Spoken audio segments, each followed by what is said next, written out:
Good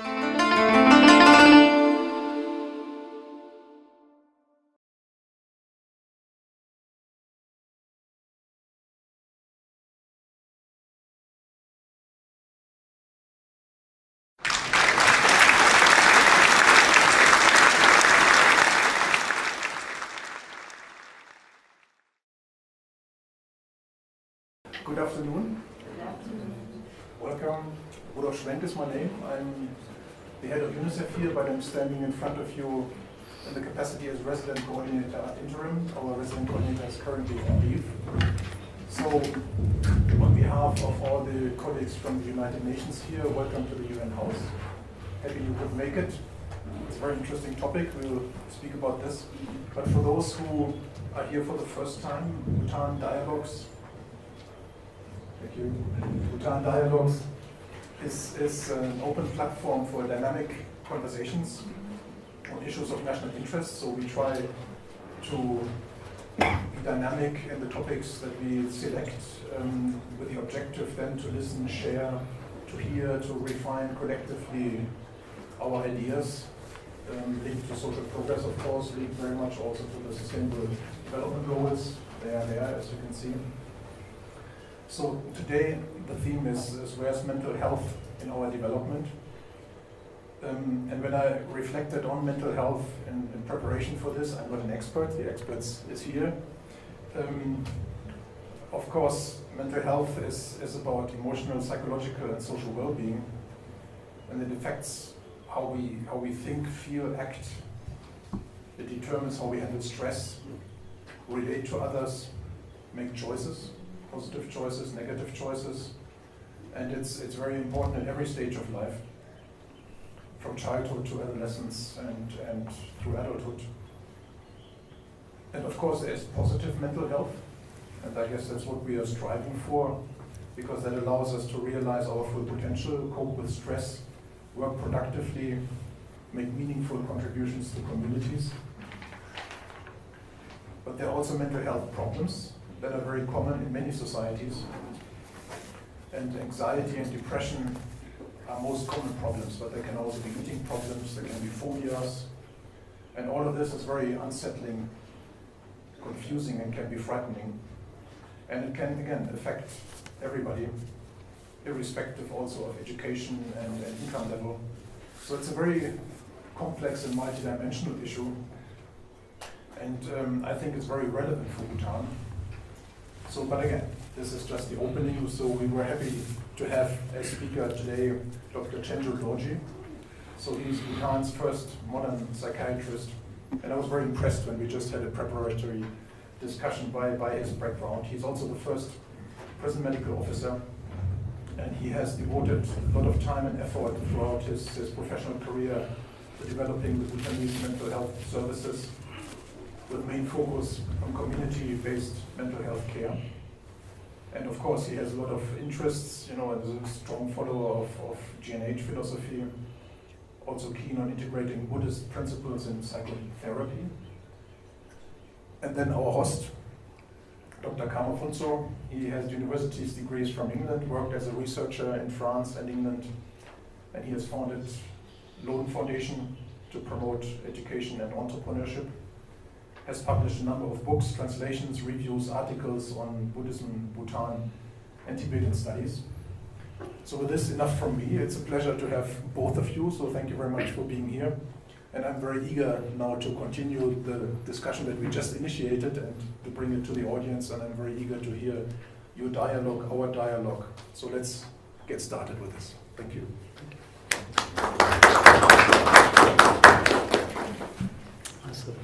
Kusampo Doctor. Yes. It's a great pleasure to have you. This is our 9th session, and we hope this forum to be a space for critical thinking, a space where we can push the boundaries of our critical thought and curiosity further, to practice, as I often put it, mindful listening, right speech. And in the past 8 sessions, we had a lot of guests who specialize in external development, and it's a great honor to have you now to talk more about the internal development, the internal state of the mind. from the introduction, we gathered that you have been a pioneer in mental health here in Bhutan, with your role as a psychiatrist, but also a prison medical officer. And for the sake of the audience, can you very briefly give us the general sort of report or general sort of account of the mental health situation in the country? Are we in a very dire state? Are we doing quite well? What is your take on the general mental health of the nation? Thank you. It's a big question. First, I would like to thank all the audience for taking your time to attend this session. And I've generally find a very young crowd, which I think is most appropriate, because I was telling Rudolph that in my experience, I find the young people are much more flexible and more malleable. As you become older, you tend to become a little fixed in your mind or in the ways you do, habits. I would also like to thank the UN systems in Bhutan, and especially Rudolf Cheng for hosting this talk this afternoon here, and of course Dr. Phuntsho for hosting this for the last 8-9 sessions, and for inviting me to be one of the speakers today. So the question is very big, and I'm not sure whether I'm qualified to really say this, because I know there are a lot of experts in Bhutan, the Gross National Happiness Commission, there's the Gross National Happiness Secretariat, there's Gross National Research. So I think a lot of these studies so far points to the fact that Bhutanese are generally happy, or happier than most people would think we are. Beyond that, I wouldn't like to categorically say much about it, because I think you can all read those papers. What I can say with a bit of certainty is, as we are modernizing and our lifestyles are changing, and a lot of people are coming to the towns, our mental health is going to be challenged.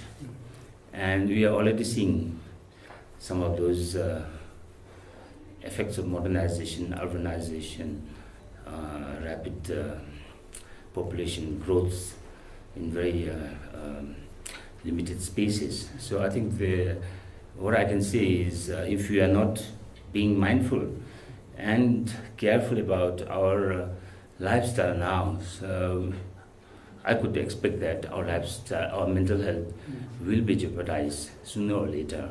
And I think this is good for us to discuss these issues at this stage of time, before we have lost much of the things that we have. I think we are still a very happy country. Well, about 5 years ago, Yes.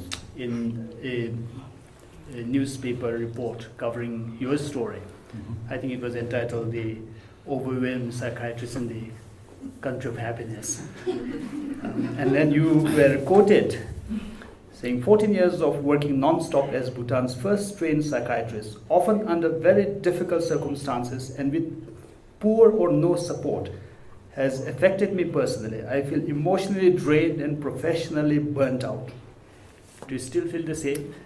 Or is that because of the changes that you're referring to? Yeah, I think the journalists like to sensationalize things. So it's not my words. I think so we can't put words into journalists' mouth. You have to be very careful with what they write. This is the problem with talking to journalists. But I think there is some objectivity in what probably what they wrote, because I can say many things, but my face shows. You understand? So it's not so difficult for an ordinary person to read somebody's mental state, even if you are not trained, because we are innately built to recognize emotions in people. And if you can't do that, then I think it's a problem. So I would actually give some due regard to what the reporter has said. I think the reason why she came all the way from Canada, Toronto, to interview me and talk is, she just picked up some threads of my story, and I would like to share a bit of my story, how I became a psychiatrist in Bhutan. It's not so much by sort of a chance, more of a choice either.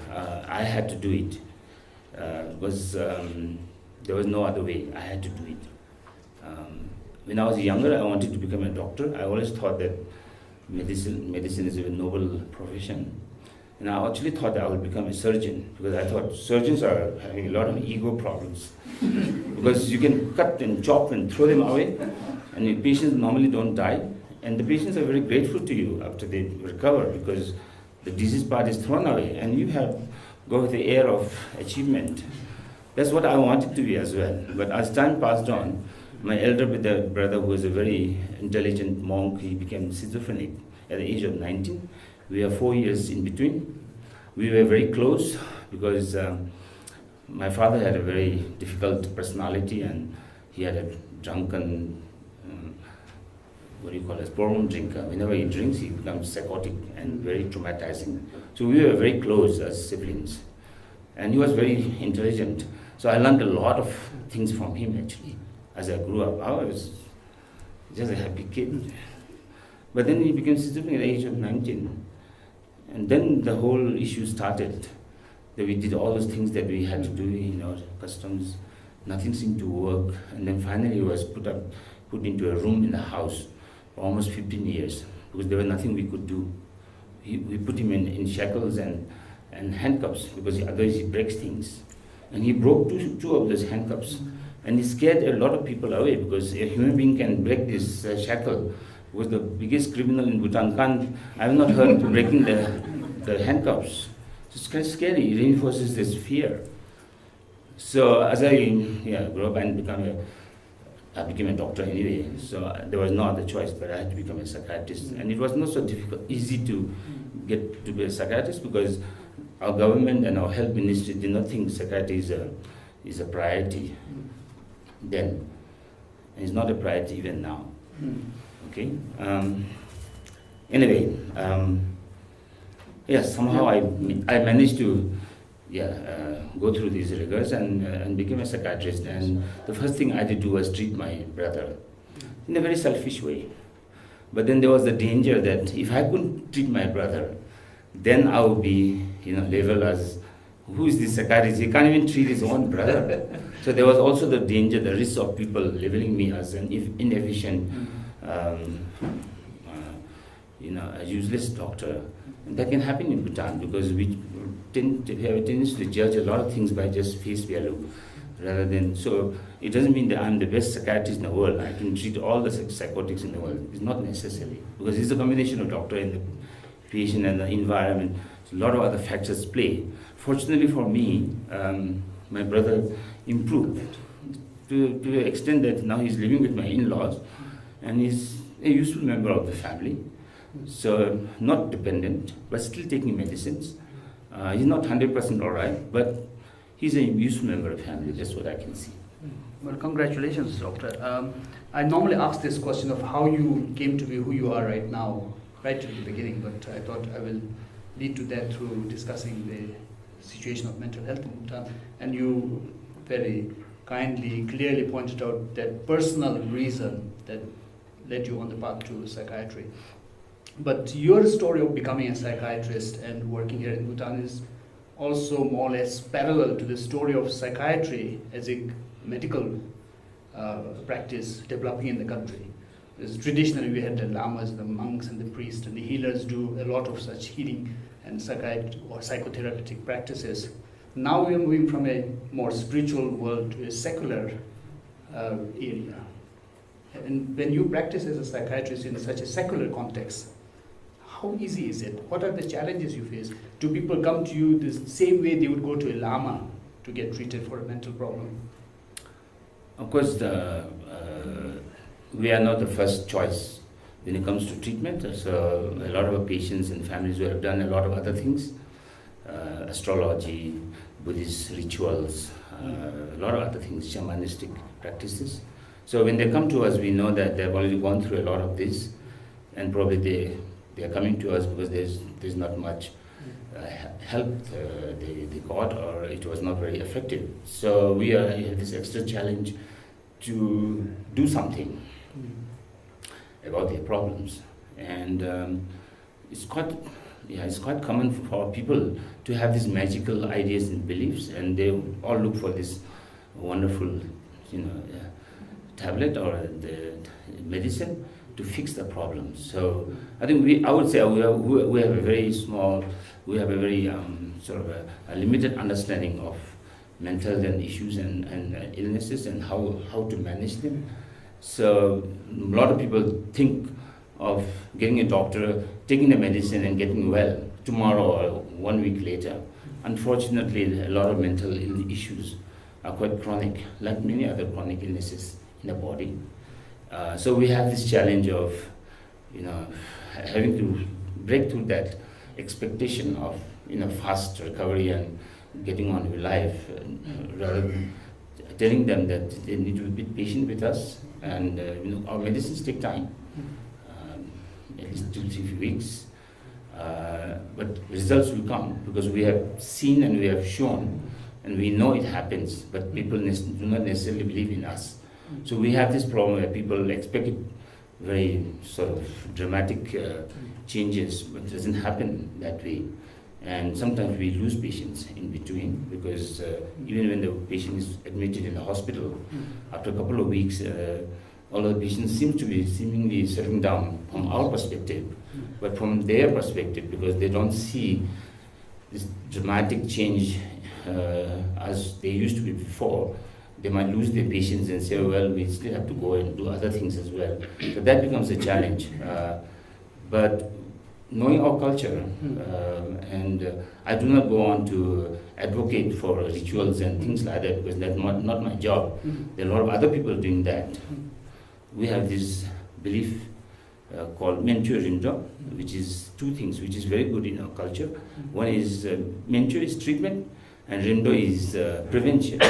So we have this very holistic public health approach to disease. So you can do the rituals and all these some shamanic practices to appease those supernatural stuff or your bad karma or thing, and then prevent this from happening in the future. But you also need treatment to undo and correct the wrong that has happened in your mind or in your body. So we usually explain this on that basis. You have already done all the ritual parts. Now let us do the treatment part and see how it goes. We have to show by results. Just talking, of course, people don't believe these days. A lot of people talk too much now. But we have to show results. And when results come, it spreads in the community by word of mouth. And that is effective. For example, a lot of alcoholics in Bhutan, when they came to the hospital in the past, the doctors would scold them. We have a moralistic stand. The alcohol is bad for you. You are your own creator of your things. So what the hell you are? Best is don't drink. You scold the patient, and the patient will never come back to you. Now our approach is alcoholism is an addiction, is a disease. We will provide you detox, we will provide you rehab, we will give you counseling. So they start coming. And they went back to the communities. And the communities then see that fellow has changed a bit. And there's some treatment going on somewhere. So they start coming to us. And a lot of people are coming to us in Thimphu. But they're not going to the district hospitals because our health workers are still not accepting them or welcoming them. And rather they're putting this moralistic stand, which in a way is a defense mechanism, because if you didn't know how to deal with them, best is scold them so that you never see them again. And you don't have to deal with them. So whenever I go to the district hospitals, I tell the doctors and health workers, your job has to treat them. And once you start treating one person in the community, this person goes back to the community. Word will spread in the community. You see, our alcoholic has changed now. Why not the other guy try it? And that way, I think your standing in the community also goes up as health workers, that you become more effective. That will also validate and give you more job satisfaction that you can do something. And so it's quite a reciprocal process. It's not always just telling people to come in treatment, but you need to prove and show results so people really get convinced. And I think that's how we are trying to sort of encourage people to come to treatment. So to achieve your results, you have to have the people come to you and cooperate with you. And there seems to be this cultural stigma associated with mental health. If somebody is mentally ill, it looks like the society shuns it, looks down on it, instead of seeing it as another form of illness. So is that cultural barrier hindering the works of mental health? It was a huge barrier. Mental health is such a difficult subject for everybody to understand and even to explain to other people, and even especially in our culture. I think the adversities of life in Bhutan at that time and probably now did not allow us this luxury of expressing issues psychologically or emotionally. We were all bogged down with survival, you know. In Hindi they call it roti, kapra or makan. It's like food, shelter and clothing. We were so bogged down with that anything talking about, I'm not feeling happy today, I'm not feeling good today, this is a luxury for people to express. And I think it happened in some of those more, what do you call, affluent families, maybe when they have enough to eat and enough to live by, then I think they can express those sort of emotions. But I think our forefathers' life were quite difficult actually. Survival was the biggest issue. So today, if you go to see a patient in a hospital or at home, one of the first things they will say is, eat well, eat well. Everybody says, eat well, eat well. What does it mean? It means if you don't eat, then of course you may die. But there was not much medication those days. So if you don't eat, it must be a sure sign that you're going to go and die. You get what I mean? So even now we say, eat well, eat well. Of course the person will try to eat, but of course if your disease takes you over and you can't eat, you know, it's as bad as telling you that I can't eat, but everybody tells me, eat well, eat well. But that's the lingua franca that we use to express emotions or to express words of comfort to people. So we have to know where you're coming from. So I think expressing emotions is a luxury, really, at that time. But now, because we are not expressing it, but sometimes we're expressing it in a very wrong way. Because people are not listening, and like you said, they're not listening. So people tend to do dramatic things to prove that something is wrong, and so as self-harm, you know, suicide attempts and things like that. These are all cry for help. You know, something is wrong with me. I need some help. And the other person is not listening, or not able to listen, not able to perceive this issue. So people then do dramatic things. So I think we've come up a stage where now we can't afford to not to ignore mental health at all now. We can't afford to. We all have to accept this as part of our life. So long we have this head and this big frontal brain, which is such a remarkable thing we have, but we're going to have these sufferings. So long we are in samsara, you will have suffering. And most of the suffering today are not so much the physical suffering we had those days. We have conquered a lot of the illnesses, especially these infectious illnesses. Now the psychological issues are coming up. And now we have to find a way how to express those emotions, how to deal with those emotions. And I have to admit that even in our medical community, I was telling Ching a little while ago, that even among our health workers, there's a lot of stigma, taboo, and discrimination of mental health people. Forget the mental ill people, even psychiatrists and mental professionals are looked a bit strangely or rather stepmotherly by even our own colleagues. So it's difficult, it's a very difficult subject. But can we also use our own sort of Buddhist cultural heritage to overcome such stigmatization? According to the Buddhist theory, we are all mentally ill to a certain extent, to a certain degree. Some worse than others, but how can we use the Buddhist heritage? You are a great fan of Buddhist psychotherapy, so are there ways that we can practically overcome this stigma by using the same cultural belief systems? Of course, you are an expert in Buddhism, I'm just a student. But I mean, as I understand Buddhism in our language, Nangpa, what does Nangpa means? Nangpa doesn't mean you are getting inside the room. Nangpa means looking inwards, into your mind. The solution is in you. We all have Buddha nature. We are born with this primordial Buddha nature in us.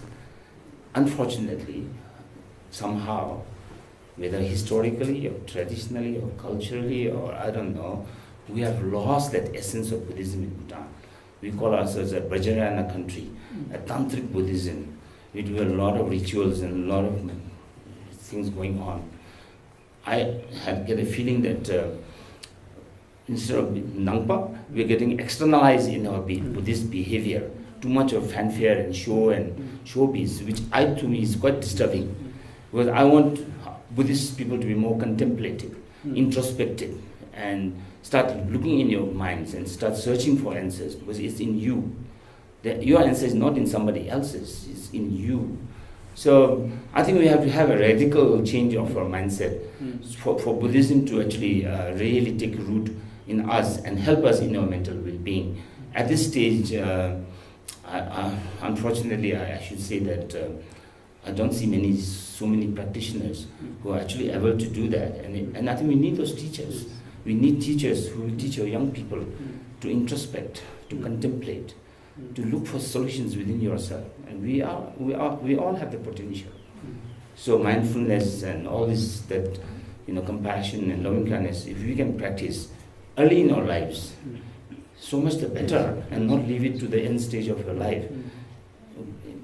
Most of people do it more of a fear psychosis of going to hell or somewhere when you're going to die. You can be a Buddhist practitioner as a young child. I can be a doctor, but I can be a Buddhist practitioner. You understand what I'm getting to say? So I think these two things are very much compatible. And in fact, modern science is now coming back to Buddhism. I mean, Mind and Life, the Dalai Lama Institute has been studying this for the past 30 years. So Western cosmologists, quantum physics, psychologists, neuroscientists, and Buddhism, they have been studying this over and over and over. For the past 30 years, they're doing a lot of scientific experiments, and they're learning from each other. One thing good Buddhism, as you will agree with me, as Buddha has said, is the science of the mind. And you can question Buddhism. You can question Buddhism, and Buddha has told you that you don't take my word for it. Just grant it, you analyze, and if you think it's good, then you practice. Thö, sam, gom. I think those are the thö is the hearing, the sam is the analytical part, and the practice is the thing. So, in fact, the Western world, Western psychology now, positive psychology, is all now based on mindfulness. Mindfulness is nothing but meditation, really. The presence of mind in the present moment. Because most of the people, they don't live in the present moment. Half of you must be thinking yesterday's thing, maybe you're thinking of tonight. So mind, your body is here, but the mind is here and there. It has to be in the present moment. And if you can enjoy the present moment, you can focus on the present moment. This is called mindfulness. Nothing more than that. And that is essentially a Buddhist technique or a principle. And I think it goes on very well.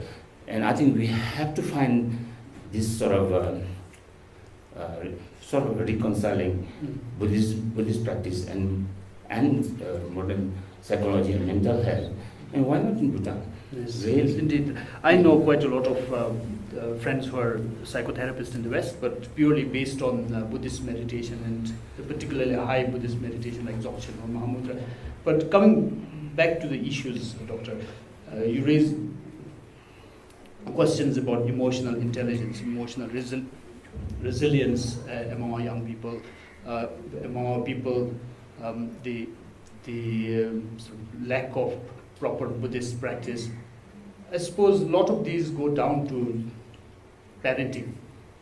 What can you share with our current parenting generation and to-be parents on how they can inculcate this culture of mindfulness, of emotional intelligence and resilience in their own families? What would be some practical tips that they can? Okay, I'll draw in some facts from some recent studies in Bhutan, and I'm sure some of you are aware. There's a global Global Students Health Survey. It was done by WHO and CDC, America. It was done in Bhutan in 2016. It's a global survey, so the questions, everything is very structured, very standardized. And that survey was done with school children, 13 to 17 years old. And so they were doing the same study all over the countries in Southeast Asia region. Bhutan, although we had a very small population, in that study we had more than 5,000 students who were responding to questionnaires.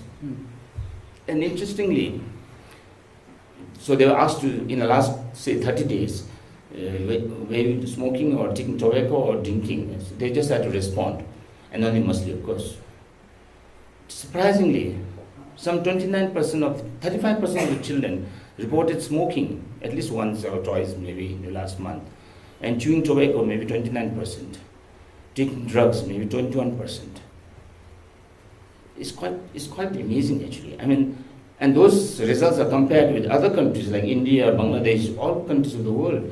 And it's intriguing why we have such a high tobacco consumption prevalence rate among the children as compared to India and other countries where it's free. Here, tobacco is not available. So that again leads to some other issues with whether certain laws and the measures we are taking is appropriate or not appropriate. But going back to your questions, one of those questions said, among you, how many of your parents actually give some attention to you, for example, when you come home, or ask you about your school, or work and all that? And only 34% of the children reported that their parents actually ask about the school or anything like that. The rest of the parents don't even bother. So now that leads to the parenting that you are saying. I think our government has to be praised for giving the 6 months maternity leave, because the first 2 years of bonding with the children, which I think Rolf will agree with us, is so important in life. That will determine how emotionally adequate you will become as an adult. If your early childhood, you are deprived, you are abused, then your emotions don't become stable when you're adults. So first 2 lives is very important. I think that's worth investing. So all young mothers is investing in your children for the first 2 years of life, even if you have to take leave and not get your salary. I think it's worth taking a sort of thing, because it's very, very important. The second thing is, with our rural-urban migration, and I think it's usually the problem with mostly this lower socioeconomic status, the lower education level, and in urban areas, there's a growing population of, I would say, the urban poor, who are poor both in the resources as well as in their intellectual capacity. For example, drivers, peons, army constables, and they invariably bring their illiterate wives from the village, because the literate wives won't like to marry them, for obvious reasons. So what you are doing is, and then these families come in, live in very small nuclear families. Most of the grandparents are not there because you can't live there, small houses. And then they are quite a frustrated lot because they are lower rank people in the society. And men come home very frustrated with their boss or work, and they show their frustration on their wives and children, so they beat them up, they drink alcohol, and they scold and shout at children, they abuse them physically, instead of parenting. What used to happen traditionally in our societies is, in a very extended family, in the traditional Bhutanese society, you have grandparents, you have uncles, aunts. There's so many surrogate parents who can rear the children, even if the parents are busy in the fields or something like that. But in Thimphu, the other distraction is this television which came, and most of these mothers are so fond of this Hindi soap opera that I find it just fascinating why people are just absorbed in those things. Because I always see crying and things like that. I don't know why they like that. So they're absorbed most of the time in this. And children are on their own. And sometimes they're fighting for this remote control of the TV channel because children want to see a cartoon. Maybe a cartoon is better than this soap opera. And then the next thing is now come this mobile. Social media. The mobile now. And this is almost taking over. So, yeah. Now, Parenting tips. Parenting tips. I would think that, of course, all of you probably know what is parenting and why you need to spend at least a couple of hours with your children every day. A couple of hours, if not more. It's quality time with children. And you don't have to be an exemplary model to dating. Just be with your child. Just talk to them. Just ask how they feel, what they did, who are their friends, what do you like to do. Just sort of chit chat. I think that's most important. And of course, second, you have to be a good role model. It's not telling do so many things when you are not doing it yourself. The children will learn, they are smart. And another culture we have is ours is a don't culture. Parents always say don't do this, don't do that. Children become so inhibited because they don't know what is the do, because they don't tell do this, but they always say don't. They would like to have the children to become like a statue. Because if you say don't, then what will the child do? That's another serious problem in our culture, because you must encourage a child to do things, which is appropriate, and teach them to do these things. So these are simple parenting things. We don't need extraordinary things. The other day I went to this school there in Jimmy Osel, which is one of those difficult schools, because parents are all living that environment there, which is very crowded. And I was telling the parents, see, you can't teach mathematics, English, or Dzongkha, whatever, because you have not read yourself. But you can teach some, at least the values, traditional values, to your children. Spend some time with your children. That's important. So quality time, I think, to me, is the most important thing. Even if you don't do anything, just chit-chat. Spend 2 hours with the child every day. It's worth it, because when a child becomes big, age 12 or 13, and then the parents start realizing that the child is getting a little sort of restless and becoming a bit abnormal, then they start thinking about it. By the time it's too late, it's very, very late. So I think as early as you can, if you can develop that, because by 15, they're like their friends. They don't like to listen to their parents. They like to listen to the teachers and friends, not you. So even if you're trying to devote your time there, you have already lost your opportunity time. So going back to the cultural issue you brought up, that we have this very constricting culture of upbringing. And then also the reference you made to substance abuse, whether it be alcohol or drugs. I was checking the issue of SP+, Spasmo Proxiform Plus, and last year when the Supreme Court passed a verdict, 554 people were let out because it was not illegal to, or it was not at least a felony to have these drugs. The figure gives a very grim picture of Bhutan. A lot of young people getting into substance, partly because of parenting problem perhaps.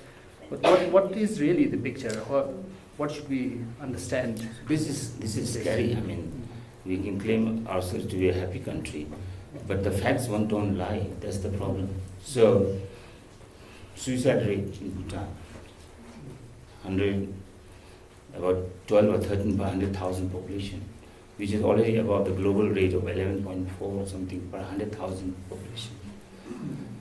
A lot of young people being locked up in jails because of possession or trafficking, so-called trafficking.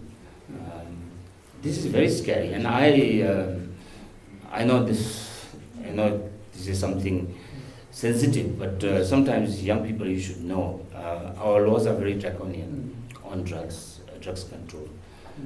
So was our tobacco law. And I think we have not really learned from the tobacco law, and I think we tend to make the same mistakes again. So why I say that laws are draconian is addiction by itself is not criminal activity. It is a disease state, and we treat it as a disease, and I think everybody accepts in Bhutan. But by making the trafficking law so restrictive and stringent, we are actually, by default, making a lot of addicts criminals. For example, if you're caught with 20 capsules of SP, dihydroquinone, spasmoproxyphene, it's a painkiller, you will be charged under felony of 4th degree. It's a criminal activity. You'll be put in jail for 3 years at least without bail. So luckily, last year the Supreme Court let these 550 young people out. Of course, they didn't let them go scot-free. They charged some fines, which I think is appropriate. I mean, because if you charge fines, the government actually will make some money, and that money we can channelize to rehabilitation, treatment, and services, because we are a poor country. I mean, and the last thing we say is we have no money, then is a full stop. So we can have ways and means how to make money out of this. But it doesn't mean you have to lock up a young man for 3 years or 5 years in jail. Because at the end of the 5 years or 3 years, this young man is going to become a more hardened criminal. Because he's not learning good things in the jail, really. And it's not a good deterrent to put a young man in the jail, because when he comes out, he knows when I go back to jail, it's a familiar territory. I was there. Oh, what is there? Just shock of soldiers, you know. So I don't really think that it serves a lot of purpose. So if our stringent laws worked, then we shouldn't have high tobacco consumption in Bhutan among the youth. The facts speak for themselves. That means the stringent laws are not working. Right now, tobacco is not there in Thimphu, but some 20-30% of young people are smoking and chewing tobacco. So after some time, we make a fool of ourselves, because we have a law and everybody is just saying this just for the sake of it, which is the danger of that. So, the other thing is,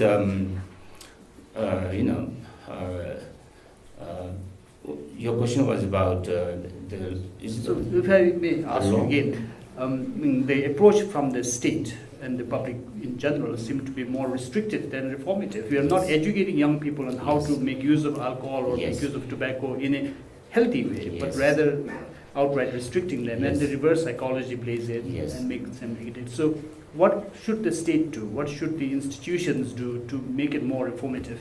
Yeah, that's exactly what I'm saying. So, I mean, if you get caught with something, I mean, I'm not saying we should condone them and let them go free, but charge them fines, let them pay for that, make some money out of them, and then fuel them into treatment centers. We have dearth of rehab centers in Bhutan. We have dearth of treatment centers in Bhutan, because we have no resources. So we need to channel, and we have to make more programs to teach people what are the better ways of living things, rather than just being punitive. And it's very easy to make laws, just make laws. But then we also need resources to implement laws. I mean, this is just making law, it doesn't make sense.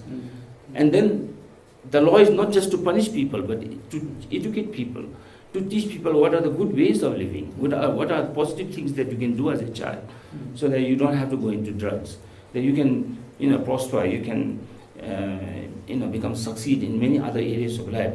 So we need to channelize a lot about those resources, so that young people do not get dragged into this. Because when you hush this up and put them under carpet, a lot of things happen without your visual thing, and then it can grow and fester, and it can become dangerous, because everything is illegal. But we need to shift this from more from the stringent punitive measures to more reformative, rehabilitative, and more positive ways of dealing with young people, especially. And education plays a major role there. Yes. In it. As the vast majority of the time of the young people is spent in schools and colleges. Should our education system also integrate or incorporate elements of educating people on drugs, on sex, on things that are quite attractive to young people, instead of prohibiting and disallowing things? Yeah, again, parents are one thing, but I think a lot of the children spend a lot of time in schools now, especially center schools now, boarding schools. So education has a big role to play in shaping and molding your children's psychology and skills and their world views and things like that. Unfortunately, we have inherited this school culture from the British and from the Indians. It's more academic oriented. We all talk of Kunsang Chien, which is wholesome education, but when it comes down to the crunch, I think children are bogged down with rote memorizing and performing exams, because that's what's important at the end of the year. So I think we need to have a radical change in our education system as well, because it needs to be wholesome and not necessarily so much academic. Oh yes, some academia is good, for those people who are capable of. Because all the children are not gifted with the same IQ, and we are trying to put one size for everybody, which doesn't really fit. And I think that's dragging a lot of children into stress, and also that's the cause of drug addiction, truancy, and and maladaptive behaviors. Because we try to put everybody in the same thing and say you must all perform well. I always give this example: if you make people run from Thimphu to Paro, everybody not get there in the same place, because we have different capabilities, we have different strengths. Everybody cannot carry 100 kilograms of rice. We have different physical strengths. Unfortunately, we don't know the IQ of different people just by looking at them. But when it comes to studies, we know that some can't do that. Even if they study 24 hours, they can't. But we are trying to push everybody in the same sort of bag and then trying to test them. And that is the cause of the stress.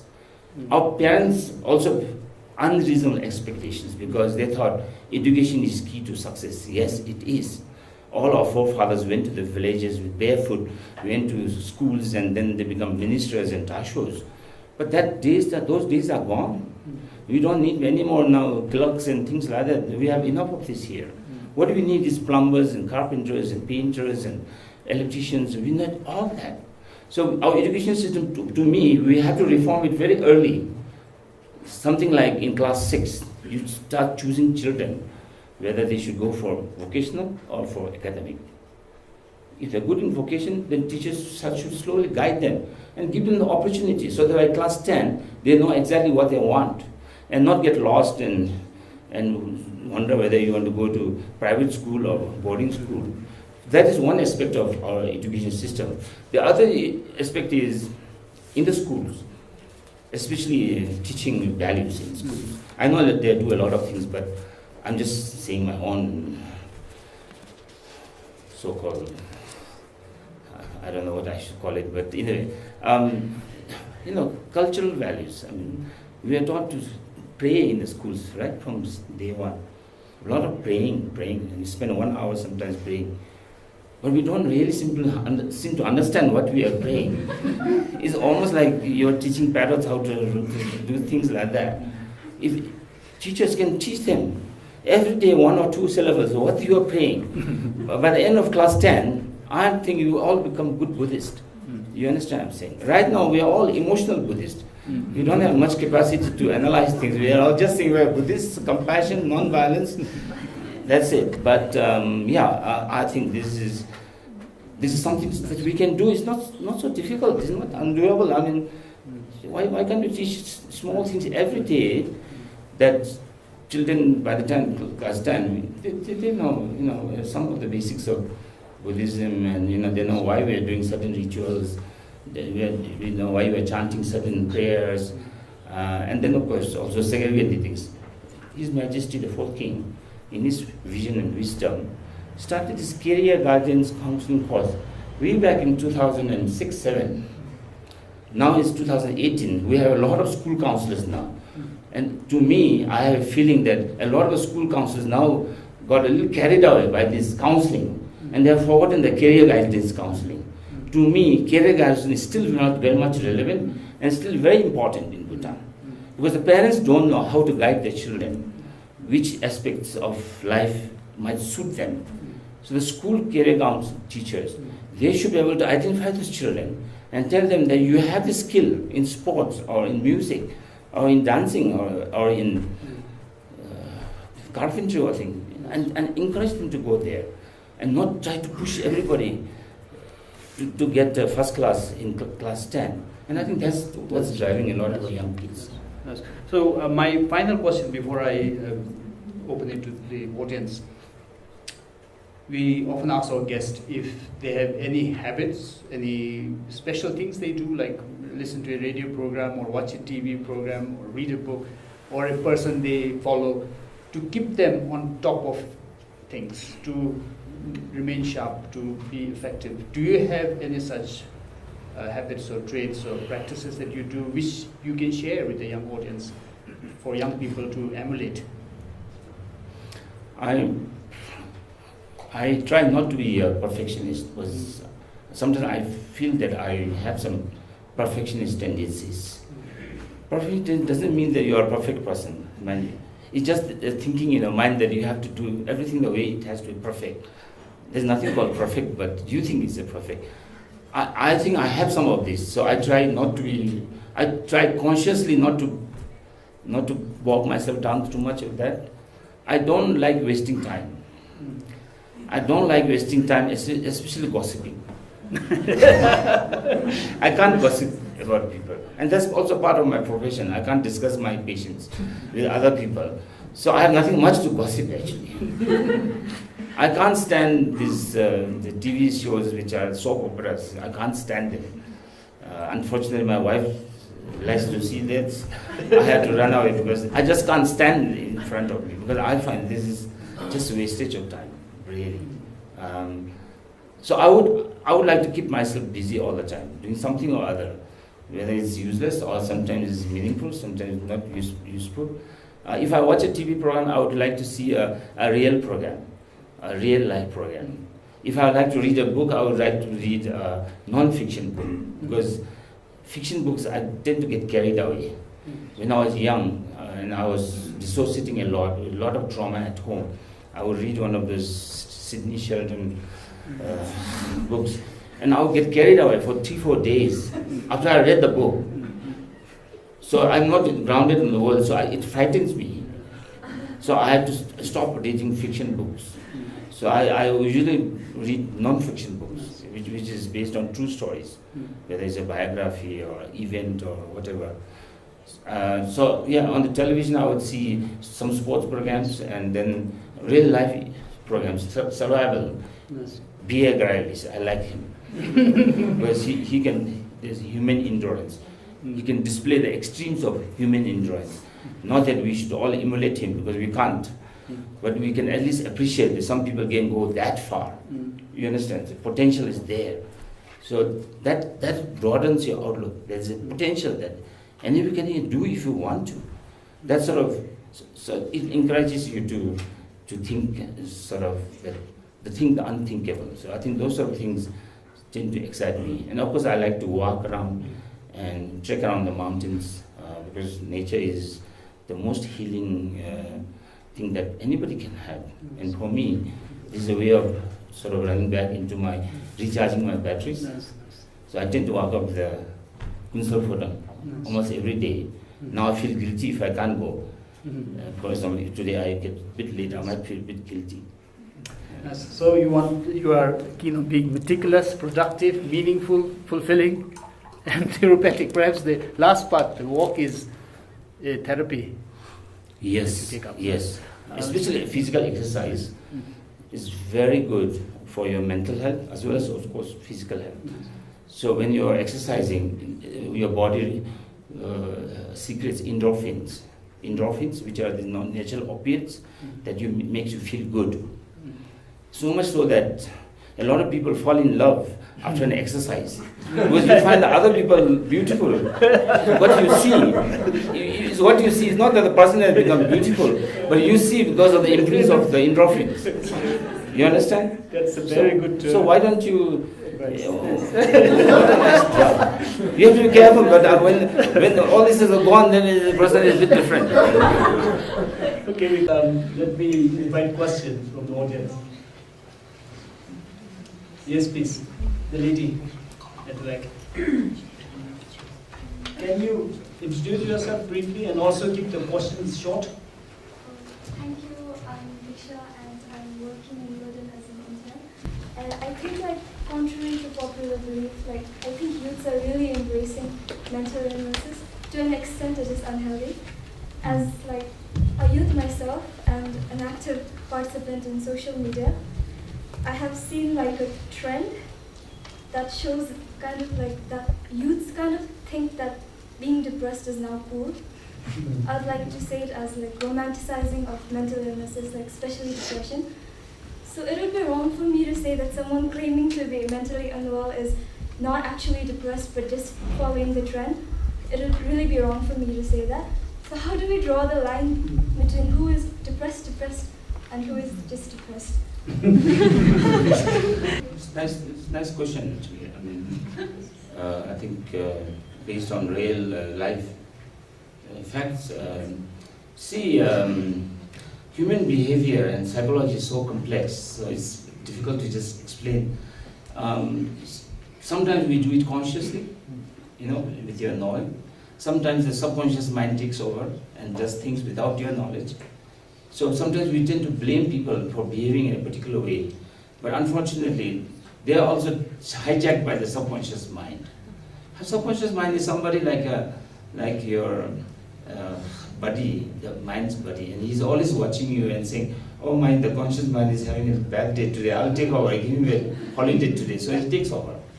So if you are a lot of stress sometimes, then subconscious mind takes over, and it's called dissociation. So you dissociate from the stress and gives your mind a holiday. Dissociate, and the subconscious mind does something to keep you away. Sometimes they will manifest in some physical symptoms that you display, and that will attract some attention. And I told you, Bhutanese, we are more physically oriented, less emotionally oriented or psychologically oriented. So if you find that your legs are paralyzed, your parents will be worried, or you are not speaking, then people will be worried around you. So they will start then coming to you and seeking help and taking you to the hospital. But if you say, Mommy, I'm feeling depressed, I think I don't want to sit the exam, my friends are not liking me, what will the mother say? Oh, shut up, be strong, why you have to worry about all this? Blah, blah, blah, and bing, bang, bong is like almost like a big thing, and then you have to go back into your room or whatever, do whatever. So subconscious minds take this over. So yes, some people, young people, sometimes they display some bizarre behavior, and that's also to seek attention. You understand? Seek attention, not necessarily in a manipulative way, but actually it's a cry for help. Cry for help. That I need some help. I am in some trouble. I can't manage it. I need some help. And I think this is when I think as adults and as friends and peers that we need to be more, open our eyes and be more considerate and listen. And I think we started with this stop listening. If you're just listening, sorrow shared is half. Joy shared is what? Double. Such a nice formula actually. And it's true. How relief you feel when you were able to tell somebody that so many things have happened to me. The friend just listened, he didn't say anything. But then you suddenly know, another human being now knows and understands me. That itself gives you such a relief. People don't have to just solve all your problems. You just have an active listening mind or some attention. A lot of issues can be resolved. A lot of the misunderstandings happen because people simply don't listen, and you just assume. A lot of assumption. I think we are not good communicators. Really, I think. And some of the older generation people are very good communicators. Our grandparents are very good communicators. We were lucky we were born in that generation. We were virtually raised by our grandparents. And they were very good communicators. They were very good storytellers. We inherited a lot of our cultural, traditional stories from our grandparents. Not so much the parents. They were just too busy trying to feed us. And then with a cloth on us. We didn't have much cloth those days when we grew up. We hardly had any shoes. We just managed to survive. But we had quality time with our grandparents. This was one issue that I wanted to raise. There's no question. In the meantime, I would like to ask you for your advice again, that the current generation seem to verbalize less, seem to communicate less, partly because we are hooked onto the social media and we are communicating in a different way. And the screen addiction is a serious mental health issue now. So what would be your advice for the current generations to cope with it? Actually, you can use it in a positive way as well. Namgyal Zong, very popular among young people, one of our budding or rather established journalists on her own. She's an icon on her own. And we are partnering to talk on mental health issues on Facebook every Tuesday. We actually go to the Radio Valley radio station, so it's aired for 1 hour on the Radio Valley. Also, we're doing it on the Facebook, so people can, we are streaming it live, so people can ask us questions. and it's been going on for the past 4 or 5 months. So we call it mind over matter. So if you can, we are trying to use these medias now, where young people are onto that, and I think that's for the benefit of everybody, and it costs hardly anything. All you need is a bit of an internet connection, that's it. Yes, on the other hand, I just read on Phuntsho, I think, one of the taxi students did some survey among school children, and as much as 7 hours is spent on mobile by the youth these days. This is scary, because I don't know what they see on the mobile actually. Some of the stuff they are very, very scary, really, especially violence, you know. Because if you're perpetually putting your mind on this, all this, or nerve, what do you call it, neuroplasticity, so you'll develop those neural pathways in your brain, which will be more tuned to violence. So those sort of habits will form, and then violence will become part of your nature, you understand? So it's very scary actually, and I think now addiction to digital electronics is a big issue, especially among youth there. And I think a lot of people are not learning good stuff there at all. I don't think so.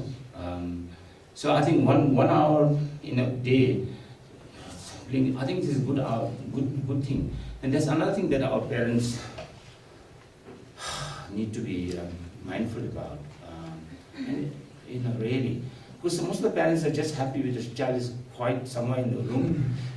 They can do whatever they want, but yeah, they are on this social media, and you know, and social media, God knows what is there, because some people are, what do you call it? They actually get young people sucked into their programs. There was recently a BBC program on how big corporates, I think including Facebook and Instagram, they use tactics to hook people onto their media platforms, and I think they called it behavioral dopamine. How should the young people deal with it? I think it boils down to media mindfulness in the end. Yeah, I think it boils down to educating the parents first. Parents, of course, first they have to learn what is sensible, viewing and not sensible viewing. And unfortunately, we have a huge population of people. The parents themselves are not literate or not well educated, and they have very bad habits, and some of them are genuinely bewildered. They have no control over what's happening. It's part of the rapid development process we are in. We are right in the 21st century from medieval Bhutan, and pockets of Thimphu are still very medieval actually. And then it's such a rapid progress, and so we have to have programs reaching out, targeting those pockets of populations where the parents are educated first about all this digital media, social media things, and then they can also guide the children to a certain way, so that they are not children are not necessarily left onto their own devices. We have to have some means how to do that. And I think this is a good forum, because I think the UNICEF representative here, I hope you will put in some of this effort to at least reach out to some of our urban children, especially in Thimphu, how best we can keep the children away from these gadgets, which is very scary, really. Yeah. Any question? Please, yes, the 3 hands. Myself, Laden, and I'm a clinical nurse working at Laden PH grade 1. So my question is about how judiciary, this criminal procedure, is integrated to our psychiatric, modern psychiatric medicine. So my doubt, maybe this is my doubt only. So what I doubt is when somebody commit crime because of the very serious psychopathological illness. So if they are not diagnosed, so I think it's wrong to punish that one. So if the patient is a serious psychiatric patient, then it is all about whether we punish them or whether we treat them. So in case of Bhutan, so how far, to what extent is judiciary criminal procedure being integrated to modern psychiatric medicine? This is my question. Thank you. Okay, it's a nice question. The Bhutan Penal Code actually says, there's some clauses there, that if somebody has committed a crime or a murder or something under the influence of mental disorder, they will be given treatment in lieu of imprisonment. You get what I mean? So there is a clause there. We don't have a mental health act, separate act in Bhutan, and for several reasons. But the old provision of penal code actually allows what you're asking. So if you are mentally deranged under the influence of psychosis or your mental disorder, that you committed a crime or murdered or did something against the law, you will be given treatment rather than punished. You understand? But invariably in Bhutan, a lot of those so-called law breakers, even if they are mentally deranged, they actually end up in the jails. But the good thing is, when they're in the jails, they actually receive treatment. So I personally don't advocate letting them out of the jail into the families, because the thing is, the moment they go to the families, they will not receive treatment, but they are all far-flung areas, and families don't have the resources to, because you have chronic schizophrenia, it's a lifelong illness, and you need treatment throughout your life. And it's very difficult for families to actually do this. And that's another challenge in mental health that you are asking. I didn't. The challenge in mental health is, first, a lot of our patients do not know they are ill. So that is a big problem. Second, they do not want treatment. You understand? So it is completely against a lot of the medical practice.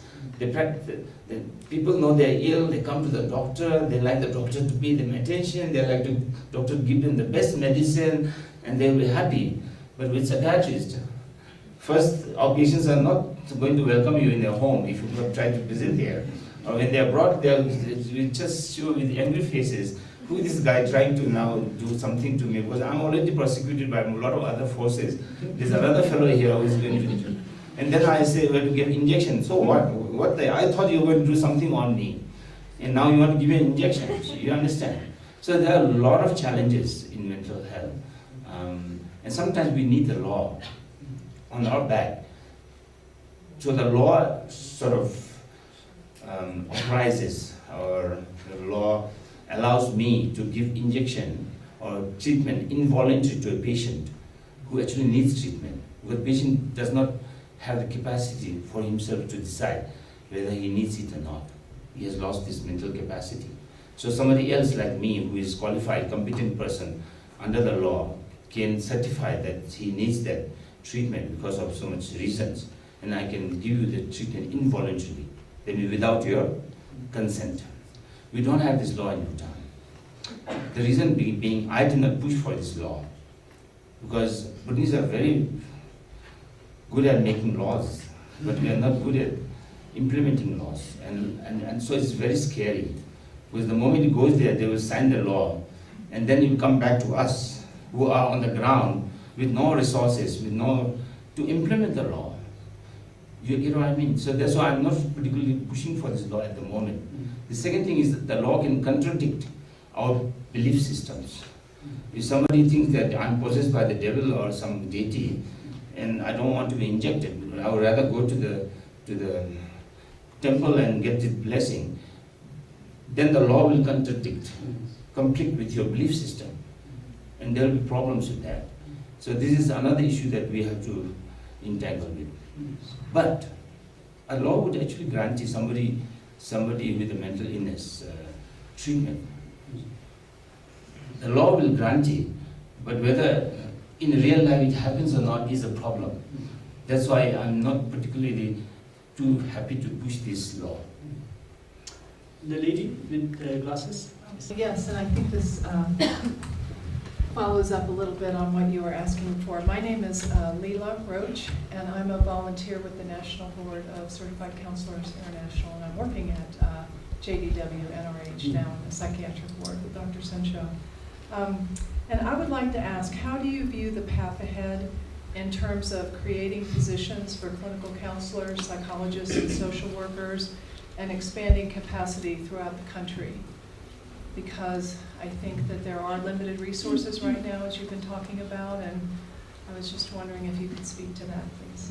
All I can say is, I need help. I've been working in this line for the past 20 years, and I've been talking and talking.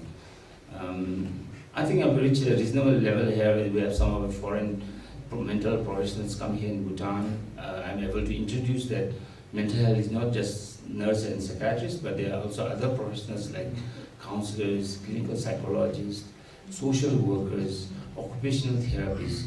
It's a multidisciplinary team. Slowly, I think our government and Bhutan, we are slowly opening up to some of these ideas. So I think the Royal Civil Service Commission now has decided to establish a cadre of counselors in Bhutan. They already established school-based counselors, and now we're going to establish the clinical counselors in the hospitals. We also had some discussion about introducing social workers and occupational therapists. It's going to take some time, but we are now writing down and making the foundations to get these people inducted in the civil service, because if the civil service doesn't have a position, the government cannot employ anybody, can't send anybody to train. So tomorrow in our ward round, tomorrow I will actually present some of my ideas, what I think should be the career cadre and career ladder. We need to create both that, and I'm going to share this with the Human Resource Department in the JDW hospital. For the first time in the history of JDW NRH, we have a so-called planning officer, a human resource officer. First time. I've been working in this for the 30 years, but for the first time after 30 years, we have a human resource officer. And I think at least we are able to now tell him that these are what we want. It may not happen tomorrow, but earlier I was discussing with Rudolph again that the university was supporting the social work undergraduate course in the Royal College in Samti. Unfortunately, the course has been shelved for next year. I wish it was done this year. And they made it a 4-year course. So we should expect the first batch of Bhutanese social workers after 4 years. And those social workers will fill in the much needed community agencies who actually link up hospitals, legal systems, resources, CSOs, everybody. The social workers will link them up. Right now, the problem with us is a lot of the social issues are given to health workers. We are not equipped with that. We only train in medical treatment, not social work. But given that there are no other social workers in the country, so all the people are just dumped onto the hospital system, which in a way overwhelms us because we are not able to deal with these issues. But it also takes up a lot of our time because we are specialized in specific ways, but not in other ways. Social work can be done by much lesser trained people. They do not need to be highly trained, they do not need to be highly paid, but they can do wonderful jobs, linking up organizations, listening. So I hope that in the next 4 or 5 years that we will have all this multidisciplinary team. And by the way, we have started our first psychiatric residency training this year, and we have our candidate for the past couple of weeks. I think we're going to have 2 candidates. So in the next 4 years, we're going to have our own Bhutanese indigenous trained psychiatrist in Bhutan. Yes, I think the last question from the gentleman, you sir. If you can keep it short. Okay, actually, it's a question that's going to come out of left field, but the Tourism Council of Bhutan promotes Bhutan as happiness is a place, and G&H is a powerful ideology within this country, and in Buddhist theology, karma is a very powerful component of that. I wonder if you could comment on something I heard, that perhaps because happiness is such a powerful ideology in this country, that it might deter people from reporting mental health issues who wants to. The karma too. I saw a survey, I think in Phuntsho, that said about 80% of health professionals believe that a person's physical disabilities were perhaps related to a lack of sort of karmic credit.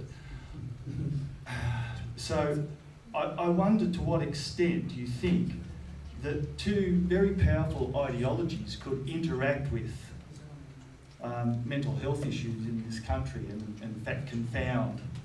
Would you like to answer? It's a big question, I apologise. From the for Buddhist interrupting. No, perspective. it's for you, doctor. But brief, please. My understanding of karma is, karma means action in Dzongkha.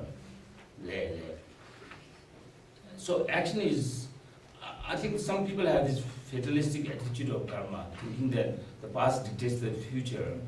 But the present can dictate the future as well. So we have the power to create our own karma at this very moment. It doesn't necessarily mean that it has to be in the past and that it has to affect me. Karma is what I do now that will affect my future. So I think there's a bit of misunderstanding with a lot of people that because of karma that I have to suffer. But I would think it's more of a very passive role that people like to play when you don't want to do anything and you want to procrastinate. Oh, it's the karma, yeah, blah, blah, blah. Because the health workers can say, it's the karma, I can't do anything, you get lost from here. That's the easy way of getting rid of many things. You get what I mean? But I think if you understand karma in this true perspective, it is action. And action can be any moment. It doesn't mean that it has to be in the past life. It could be yesterday's action that I'm reaping the karma today. Because I met Dr. Phuntsho, he has called me here. This is also karma. Yeah, that's what I'm saying, because I was smiling to you probably. I don't know what I did, but that was the karma. So it's not necessarily that it has to be that negatively viewed, or you have to succumb to the fact that I can't do anything, because that learned helplessness is an attitude and a negative way of learning things that you think you want to be in the karma. So some people would live in the karma. But when it comes to the happiness, I will always say that I am a happiness seeker as well. So is everybody. We are all pilgrims of happiness. Who doesn't want happiness? And I think a lot of people misunderstand Bhutan.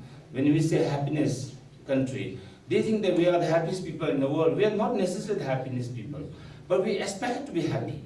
And that I think we have solemn right to aspire for happiness. But is this promotion of happiness making people suppress their mental health problems?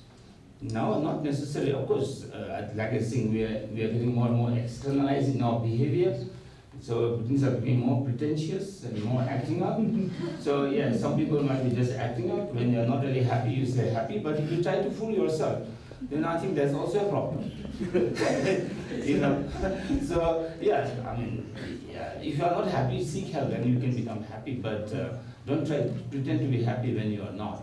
I think you need to communicate that clearly, and I think really yes, surveys, yes. I mean I agree with you. If you do those surveys, yes, some people will be compelled to say I'm happy when they are not. That's such a subjective thing. How can you just ask the question, are we happy or not happy? I mean today I'm happy, but tomorrow I may not be happy. The survey doesn't really say whether somebody is happy or not. And I think there are other elements of measuring happiness, which I think is the reliable methods. The conditions which can make a person happy, you measure those conditions and not the happiness itself. We can't force happiness on anybody. Actually. I have a final question for you. Bhutan Dialogues always offers 2 books to our guests, and we ask them what books they chose and why. But if you don't want to talk about the titles you chose, today, you could also talk about the book that influenced you most, so we can also read that book. Well, actually, very mundane book. I read 3 books recently. Naropa, Marpa, and Melarepa. 3 books, because they are all one disciple after another. And I think these 3 guys actually influenced a lot on the psyche of Tibet and of course Bhutan. What I liked about their stories is this diligence, this perseverance, hard work, and faith in what you're doing. And they finally all succeeded. That's what I think. But it's also true that a lot of people cannot do that. We know that it's not physically possible for everybody. But at least we should live with the idea that you can do it if you really want to. There are possibilities. it's such a big, wide. If you want to, you can do it. You may not like to do it, that's another story. So I think that those 3 books actually influenced me so much that there was so much suffering. Buddhism is not a happy-go-lucky sort of religion. I think that's what I think a lot of Western people took Vajrayana to be, nice rooms and nice talks, and now I think some of them are getting a bit disillusioned with what their masters are doing. So I think it's much more than that. It's a difficult subject, very, very difficult. And if you're there, you have to be very serious about it. That's what I learned. And I think if you're really serious about it, you can really do it. But if you're putting one foot here and one foot other, and then seeing which direction is best I want to go, then I think you are not decided. You're halfway through here or there. And I think that is the message we have. If you want to do something, go for it. I think you can achieve it. And the books that you chose today? Oh, so these are both non-fiction books. Like I said, I don't read much fiction books. This book is by Daniel Kahneman. I think it's very popular with a lot of people. He won a Nobel laureate. He won a Nobel Prize for economics, science, theory of science. He's a psychologist. He's a very successful and one of these modern times thinkers. People who think differently, actually, not think the way we think, but who can think out of the box. And he, interestingly, because I have read bits and pieces of this all over the place, but now I have a final compilation, and he talks about your mindsets, thinking what fast and slow. So sometimes we have this fast thinking, sometimes we have this slow thinking. The fast thinking is usually the instinctive and the illogical, irrational part, the emotional part. The slow one is the more the rational, more deliberately thinking. And then he also talks of other, how people make decisions, like heuristic studies. Like heuristics is when you frame some rules in your mind to solve complex things, and then you try to apply those rules for all other things, and that's where you are caught. Then you'll be biased. So I think it talks a lot of other things, and it's a nice book. I think you should read it. It's not so expensive. I was checking the price, and I think both are around 500, which I think is affordable, and you can always share the cost. Actually, really, I mean, it's not that you have to buy it. 5 of you can buy it, then you can. Because once you read the book, you don't really need it to keep in the shelf. You can always. So this is a nice book for young people. I think Bhutanese, we have this hearsay culture, oral culture, and our communication is sometimes getting a little sort of what do you call it? The facts get a bit distorted. So I think you have to learn to speak straight and say what you think and think what you say.